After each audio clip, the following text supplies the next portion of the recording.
And next is going to be under Old Business. Old Business is going to be the RFP, and this was for the engineering, the RFPs that we put out for the building assessments. And I gave you guys quite a lengthy homework project here, and I appreciate and thank you very much for your due diligence on researching this. It was an awful lot of reading, I will say, and a lot of time went into this by all the members of the board. There was a lot of discussion back and forth on the different aspects of the RFP, and we did have 3 people that put in bids. And the first bid was put in by Tinkelman Architectural PLLC, 33 Arlington Avenue, Poughkeepsie, New York, 12603. That bid was for $67,750. And when we looked into this fully, it shows all the different aspects of what they do, what they will do for us, according to the RFP that we actually published and put out. And on page, of course my pages are not numbered, but on the page where it comes up with the prices, they also did the due diligence and gave us optional services as well, and set the established budgets for that. So the optional services were basically, and I'm not going to read them all, but I'll just go through them real quick. So they do the existing facility asbestos sampling and testing, existing facility structural engineering assessment, existing facility mechanical, electrical, and plumbing system engineering assessment, new partial civil engineering and utility assessment and conceptual design, and new building mechanical, electric, if it goes to that.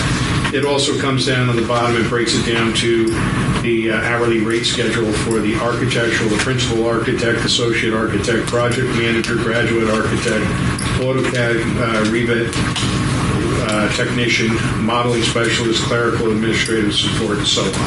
So they did get quite a detailed report. The next one was from GPI, and GPI is Greenman Pedersen Incorporated, and they're 15 Railroad Avenue, Suite 301, Kingston, New York, 12401, and also 80 Wolf Road, Suite 600, Albany, New York, 12205. And GPI is actually currently doing some projects for the town. They're involved in our bridge replacement on Old Mill Road, and their quote and proposal was pretty extensive as well. It was not as extensive as the first, but their total was $73,400.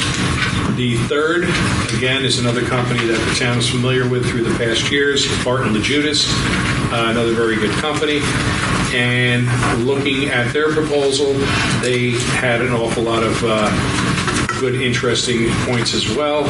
And in reading that and talking with the board, I will tell you that price is $48,600. So looking at what the RFP was put out for originally and kind of prescribed by the board and what we put out, I put a value on each one of these bids, and I will ask you what you folks believe after researching it and reading it diligently. Mr. Oppenstein? I think Tinkelman is going to give us the best bang for our buck. They showed up very professional. They were very proactive, I would say. They had a lot of questions for us. They want to work with us in the future. There are a lot of people doing bring up future projects. All right. So you're tending to Tinkle. All right. Mr. Fazio. I would almost need a little more thinking, because Tinkelman, actually their quote was the most informed, most information. The one thing I didn't see on there is, maybe I'm wrong, if somebody could correct me, Barton and LaJudas, they actually said they were looking to grants that are available.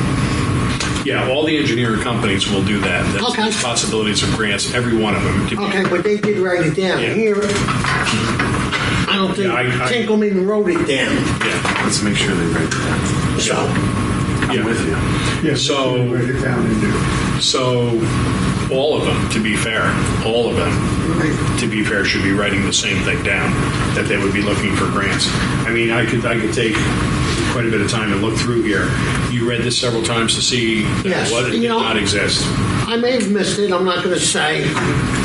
I went over it probably 3 or 4 times. Well, keep in mind also, we're at the preliminary stages, so we're at the very infancy steps of this to look what we are faced with. So the feasibility study was actually designed to look at the buildings to fix what we have, refurbish what we have, or see if the value was more value in replacing the buildings and what that would look like. Right. So theoretically, the feasibility study is that. So it's not really a building study or a rebuilding study at this time. Yes, because we're it's in the different process. steps, phases, whatever. And we're in the process. Although what they'll do with the feasibility study, when they look at it, they're going to, and all of them said this to be fair, that they're going to question the folks that work here. And I thought that was the Yes. first and most important, that you talk to the people who are actually utilizing the structure, and then they would look at that to get an idea of what it would look like if they completely rebuild it. And also, to be quite honest and be fair, they wanted to talk to the people to make sure that if they was going to reconstruct, what they would look at and what they would need. So keep in mind our buildings are from 1973. If you look around, you can actually see that, they're outdated, but not just in view, but in actual practical use. I invite anybody to take a look at the storage/conference room in the back, and that is kind of unbelievable. I think it's probably, I don't know, maybe 6 foot by 3 foot space in there at best, and that fills up with recyclables, and it's empty, constantly, but it's a very small room. Well, anything you look at in this building, at its time, was it a good deal? Yes. Yeah, But the way to build a wall, you go up to the roof with it. yeah. These were not. The ceiling was put in, then they built the walls. That's why you could hear from room to room. Yeah. Well, there's a lot to look at. So that being said, hold your thought, Mr. Castillo. I feel the same way as James and Joe Hopkins did. Yep. All right. So you feel the same way as far as Having them do the work. Tinkleman? Yes. Okay. So you feel confident with Tinkleman? Yes, and the other thing is, like you said, once this all gets evaluated, then they'll search for grants or whatever. Well, then we'll make a decision for the next step. What we're going For to the next step, exactly. What I don't want to do is I don't want to go through this process and then leave it set idle. Oh, no, I Buildings understand are in that. dire need of attention and have Yes. for quite some No, time. so to me, I will go with them. Tinkleman. Yes. Tinkleman. Councilman O'Flaherty. I did a lot of reading on all these, so then I looked at all of the comparisons, right? Yeah. Portfolio of work that was like submitted, what they've done, what they seem to kind of niche, kind of feel good in terms of building structure and what they look like. I think Tinkleman had some of the nicer buildings in terms of their portfolios. In terms of like, just because something is the least expensive does not mean it's the best value. So we have to look at that as well. So then you kind of throw out, let's just say the lowest one because it is not the main. So these two, I would say GPI and Tinkleman, for lack of a better term, they're very close in terms of their price. I think in terms of the detail orientation of what Tinkleman presented, it was definitely the most impressive. And then the portfolio work was, I think aesthetically is going to look the best when we're done. Okay. So that being said, does everybody feel comfortable with making a decision, somebody making a motion onto this? We'll make a motion that we continue and go forward with Tinkleman. Okay. So there's a motion on the floor to go forward with the RFP, the quote by Tinkleman Architecture, EPP, LLC. Yes. Okay. I'll second that. So we have a motion on the floor with a second. All in favor? Aye. Opposed? So carried. Now, the only other thing that I would like at this time is, again, that we need a motion for the supervisor to sign the contracts to make that happen. Make a motion that the town supervisor sign the contracts with Tinkleman. I can't say that. All right. Okay, so there's a motion on the floor for the supervisor to sign the contracts with Tinkelman Architectural to proceed with our feasibility study. Second. We have a second. We have a second on the floor. Councilman O'Flaherty, all in favor? Aye. Opposed? So carried. All right, thank you, gentlemen. And I will get on that tomorrow.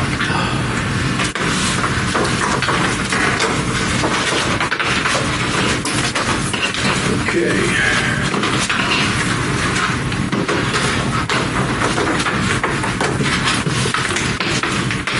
So we have that presentation we did.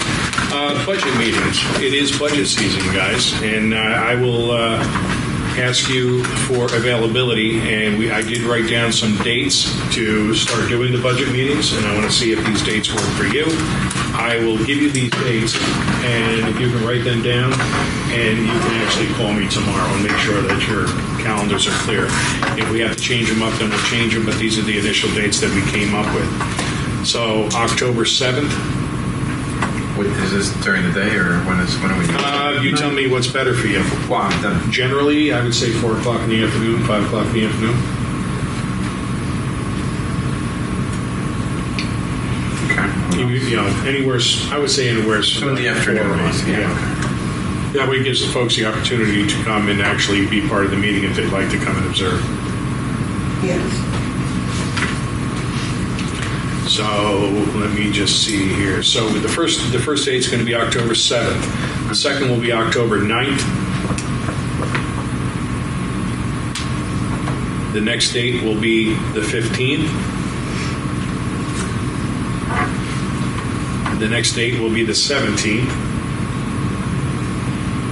And the next date will be the 18th.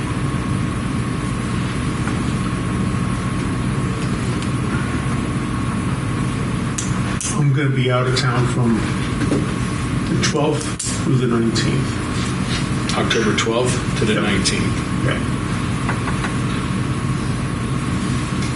All right. Just we'll talk tomorrow. Yep, no problem. And again, if you guys can give me a call tomorrow, you know, kind of call me sooner than not, just to let me know your availabilities and best times and whatever, and we'll put it together. We'll make it happen. Yeah, I have to check my calendar. Yep. Make sure I don't have doctor's appointments. Very well. Again, I kind of anticipated that we'll be looking at like 5 o'clock on, you know, depending on what the meetings are. How many of these do you want to sequence? Like, how many you want to get every one of these? Generally, what we do is depending on how large the budgets are, you know, like the boards, the planning board, CBA, those are probably easier to do than, say, the highway department or the supervisor's office. So generally what we try to do is we try to dedicate the police department and the highway department and the supervisor's office all on their own night. 3 separate meetings. Yeah, and then we try to, if there's any opportunity to maybe start in another one, or if they have to be extended to a second night, and we figure it out as we go. Understood. I will tell you this, that this year's budget is going to be absolutely crazy hard, and there's a lot of things going on. And I anticipate more I won't say, not even hesitantly, I anticipate going above that 2% tax cap. I really do. Looking at the preliminaries, the budgets that the folks have already put in and doing some numbers, I'm just coming to terms with the fact that, yes, we will probably do that law to override the tax cap. But we'll discuss that at the next meeting. Okay, so the next thing, RFP for the asphalt parking lot. I don't think it's going to be an RFP. I have to look at that. It might be just something out, putting a bid out. I'm not sure how that's going to work. I will get back to you guys on that. But what that is the parking lot at the town park and the parking area in front of the Veterans Memorial. I was able to get some monies back from one of the grants that we had, and we will have to put money together with it but that grant will support the blacktopping of the parking lot and striping to support the Veterans Memorial. So I will let you guys know how that goes after I talk to the attorney and kind of tighten things up with that. But that might be something that we may be looking into doing, is blacktopping those two parking areas.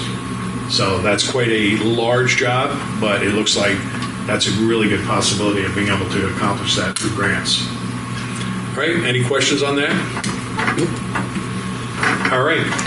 Next thing is the air conditioning units. So, quite a while back, Mr. Weger sent us this is coming under our old business. He sent us a proposal. It says, please review the 3 proposals for the replacement of the 2 central air conditioning units at the town hall. At this time, I would recommend Northeast Climate Solutions for the amount of $15,500. So there was some questions at the last board meeting, and we did not pass this. And subsequently, since that past board meeting, I believe that the questions were answered. And if Yes. not, correct me if I'm wrong. No, he sent the letter and he explained why he picked that company, because I was like, let's have apples to apples. He Yeah. explained it very well, so. Yeah, they were the way that the quotes were written were a little bit confusing, and the actual stuff right here, the response is on here, and I believe that was satisfactory to all.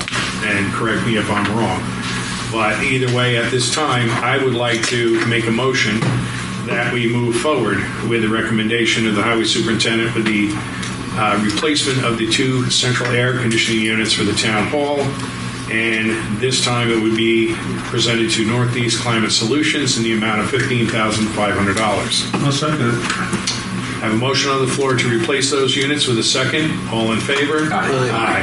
I would also like to further make a motion that we support the replacement of this through our ARPA funds. I'll second that. So we have a motion on the floor to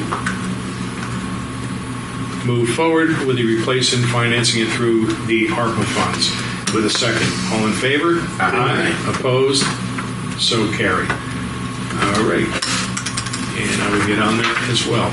I will be coming back more than likely with a resolution next board meeting to actually go through to make that payment.